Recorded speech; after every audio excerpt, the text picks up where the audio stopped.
गांधी ने कहा था कि आम आदमी पार्टी कुछ भी वादे करती है क्योंकि उन्हें पता है कि वो चुनते नहीं आएंगे।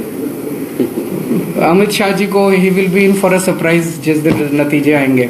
एक और मैं कहना चाहता हूँ, उस दिन मैंने ये भी देखा था, अमित शाह जी ने कहा था कि ये लोग आते हैं और free free free free free free करते रहते हैं, ऐसे कुछ बोला था ना उन्होंने, फ्री फ्री। उन्होंने कहा कि मैं उनको कहना चाहता हूँ, अमित शाह जी मुझे ये बता दें कि उनका जो घर है दिल्ली में, उनको सरकार से कितने यूनिट बिजली फ्री मिलती है वो बता दें।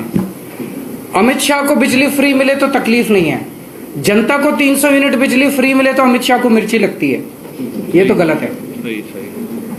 और ये पैसा किसका है? जनता का पैसा है। जनता के पैसे से अमित शाह को फ्री बिजली मिलनी चाहिए, लेकिन जनता के पैसे से जनता को फ्री बिजली नहीं मिलनी चाहिए। ये कौन सा लॉजिक है?